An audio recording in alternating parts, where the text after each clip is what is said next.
This is my presentation on cross-site scripting. Cross-site scripting, or XSS, is a form of injection attack where malicious scripting language, usually JavaScript, is injected into a vulnerable site, and the victim is a user of the site. The goal is usually to steal credentials or other sensitive information like credit card info. Cross-site scripting comes in two basic forms, either reflected or stored.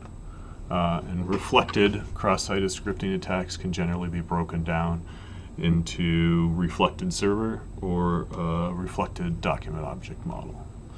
So our first example, if we have a server and we have a user,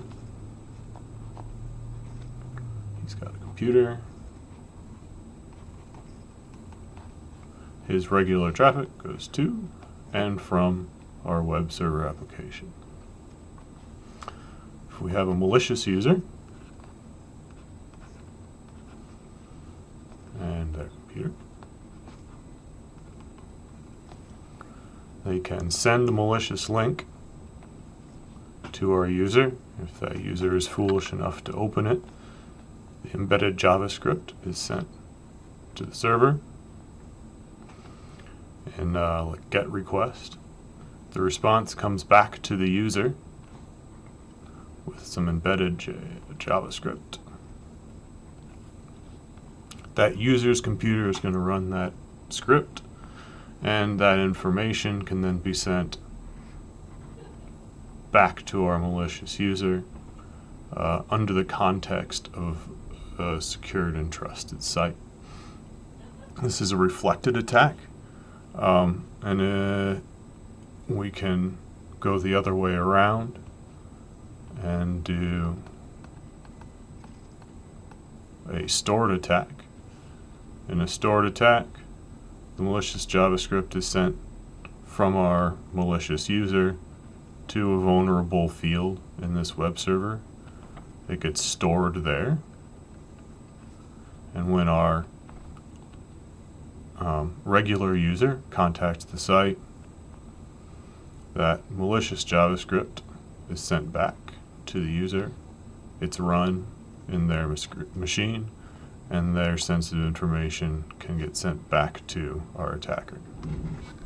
Set up an example. This is OWASP's Juice Shop. It's an intentionally unsecured site that you can run and try out all of your elite hacking skills on. So, first example, we can search for something here.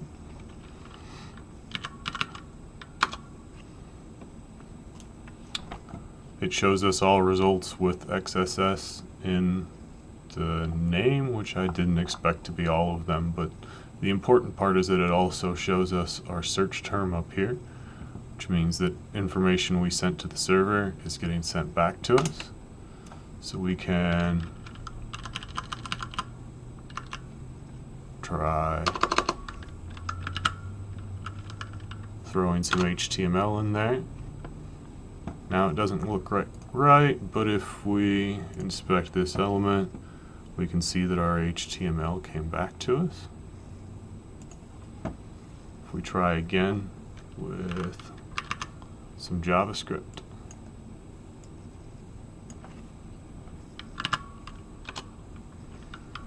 it didn't quite do what we wanted to, but we can see that something got inserted. So it's maybe sanitizing, but not quite well enough. We can try embedding our JavaScript in an iframe.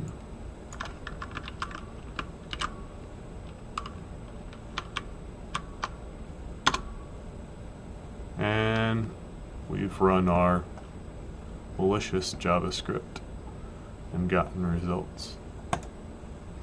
That's a reflected attack because it's come from us and back to us, and it didn't get stored anywhere. Actually, this whole site is JavaScript, so this would be a document object model attack.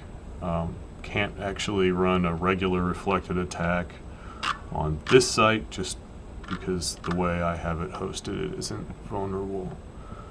We can do a stored attack though. If we come over here and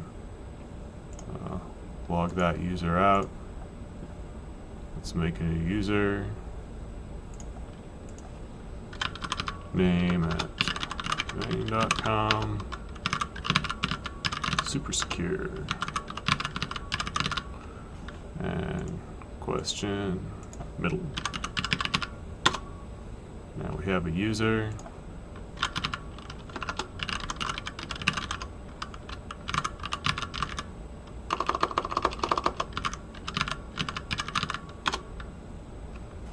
And we're logged in. If we go look at this accounts page, there's a place where we can store a username. And if we try to throw our malicious script in here,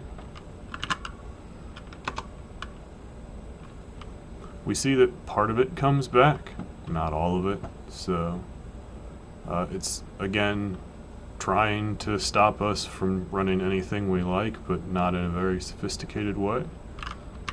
So if we just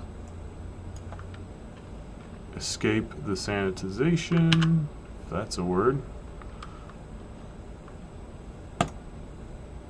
Again, we've now run our malicious script on this server.